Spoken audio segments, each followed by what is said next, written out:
Bonjour à toutes et à tous, je suis Sophie de la Vigerie, astrologue, énergéticienne psychocorporelle et je suis très heureuse de vous retrouver pour cette vidéo Astre encore, au cours de laquelle je vais vous parler de la nouvelle lune du 2 janvier 2022. Cette nouvelle lune se passe dans le signe du Capricorne et elle inaugure un nouveau cycle puisque c'est une nouvelle lune. Un nouveau cycle pour le signe du Capricorne et un nouveau cycle pour l'année 2022 puisque c'est la première nouvelle lune de l'année 2022. Alors, le signe du Capricorne, eh bien on en a beaucoup parlé depuis ces 2 dernières années puisque c'est dans ce signe-là que s'est passée la triple conjonction Pluton-Saturne-Jupiter qui a été le point de départ de toute la crise actuelle. Et bien, à l'occasion de cette nouvelle lune, les choses peuvent évoluer, les choses ont quand même bien évolué et cette nouvelle lune va peut-être nous permettre d'initier, en tout cas si on le souhaite, eh bien, un nouveau départ, une transformation qui part de nous-mêmes, voilà, de notre intériorité. Donc je vais vous en parler. Alors déjà, on va faire on va avoir un petit regard sur le signe du Capricorne. Qu'est-ce que nous enseigne, qu'est-ce que nous dit le signe du Capricorne? Le signe du Capricorne, eh bien, est un signe d'intériorité. C'est un signe discret, c'est un signe qui vraiment prend son temps et qui descend à l'intérieur pour aller trouver ses ressources. C'est un signe de maturité, c'est un signe de patience, c'est un signe qui nous propose d'oser dépasser nos peurs.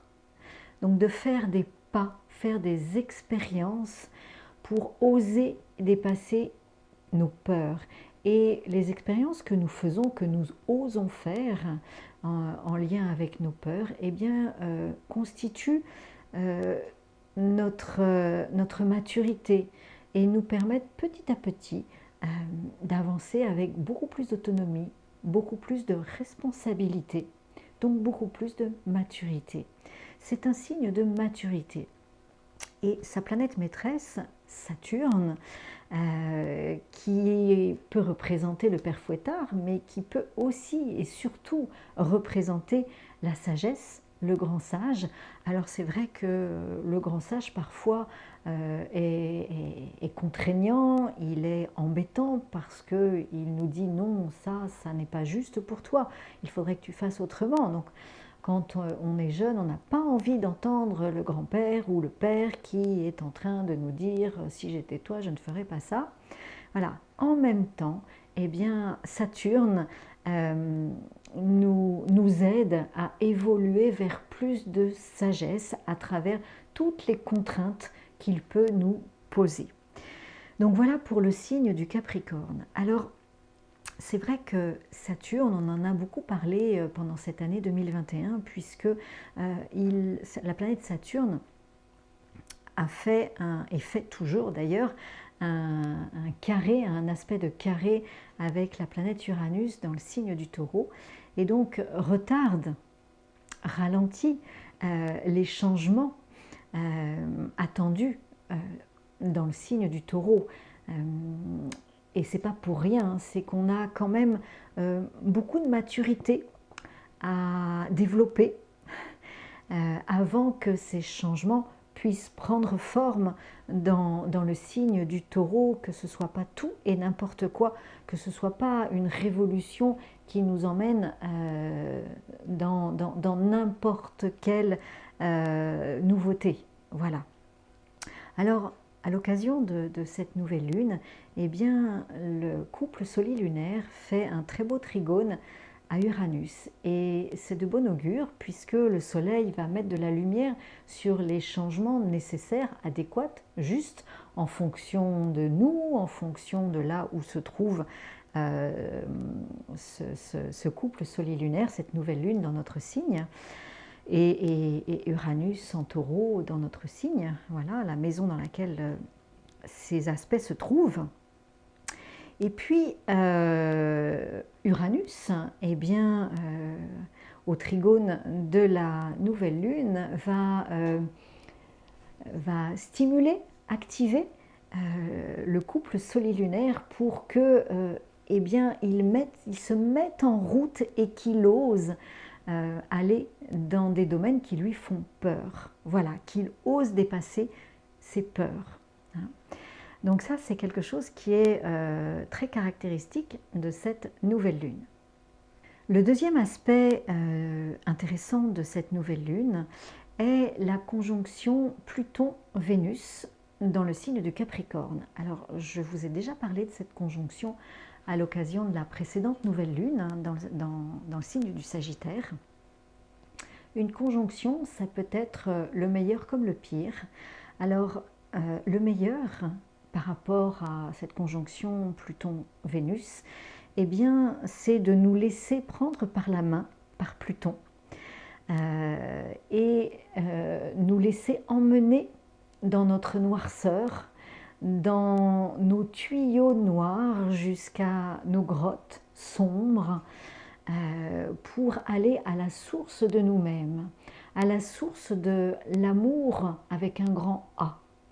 Et eh bien, de nous permettre d'accueillir et de recevoir les ressentis, le vécu de cette source, de cet amour avec un grand A. Alors, qu'est-ce que nous apporte cette acceptation, ce oser faire le pas, oser aller au-delà de nos peurs, oser dépasser la peur du noir, par exemple?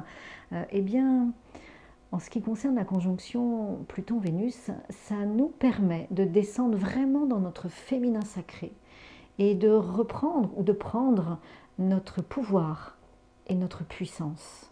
Ça, c'est l'aspect positif. Si nous acceptons de prendre la main de Pluton et nous laisser conduire dans nos tuyaux et nos galeries souterraines,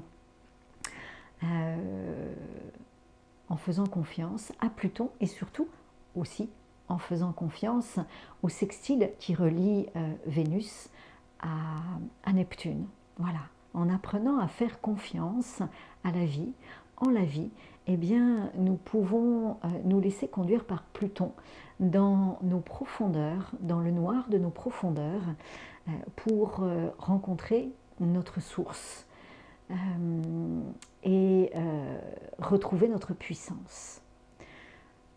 Le côté pire, eh bien, c'est de refuser de nous laisser conduire, de prendre la main de Pluton et de nous laisser conduire dans nos boyaux sombres.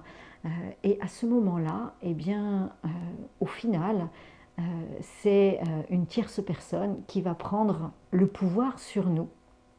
Donc c'est vraiment Pluton-Vénus, c'est vraiment un jeu de pouvoir. Soit c'est nous qui reprenons notre pouvoir ou qui prenons notre pouvoir, soit c'est une tierce personne ou une situation qui prend le pouvoir sur nous. À nous de choisir.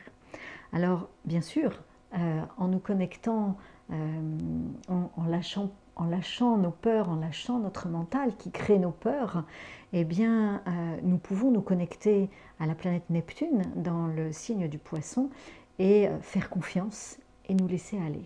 Voilà, ça dépendra de nous.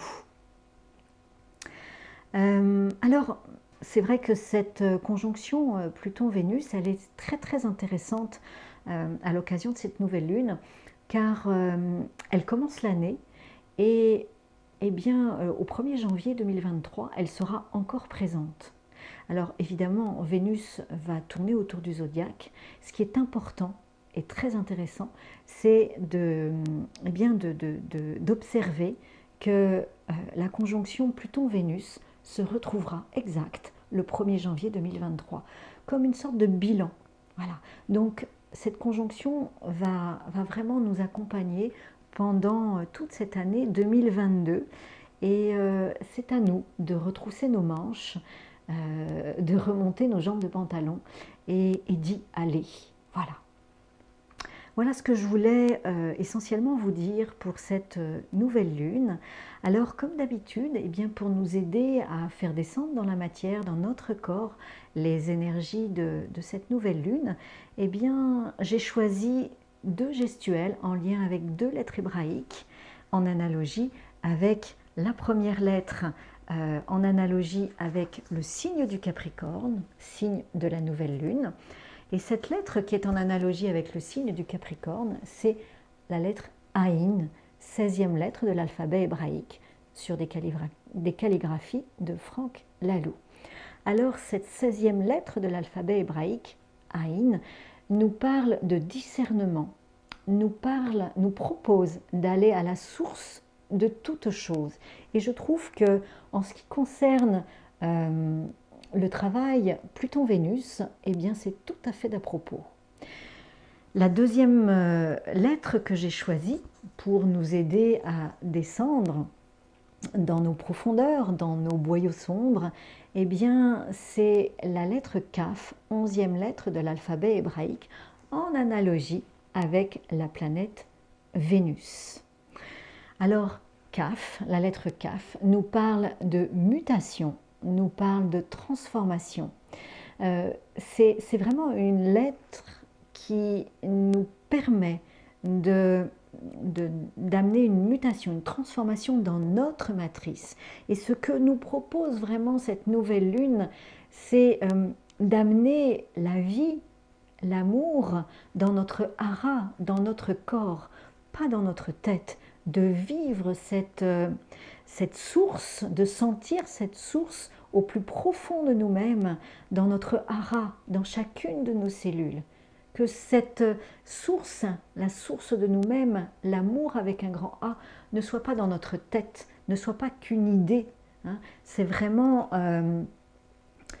que cet amour avec un grand A, puisque c'est vraiment le rôle de Vénus, l'amour, hein, Vénus parle d'amour, et eh bien cet amour avec un grand A, il est important qu'on le ressente, qu'on le vive dans notre corps, à l'intérieur de nos cellules, dans notre hara, pour ensuite pouvoir le rayonner autour de nous, en faire l'expérience et vraiment le faire rayonner autour de nous et le transmettre autour de nous.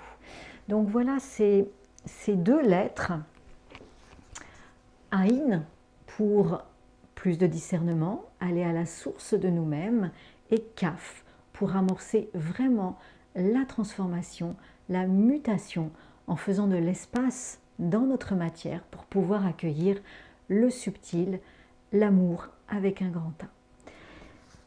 Je vous souhaite une bonne pratique, si vous le souhaitez, bien sûr, et une très bonne nouvelle lune, ainsi qu'une très belle nouvelle année. À très vite!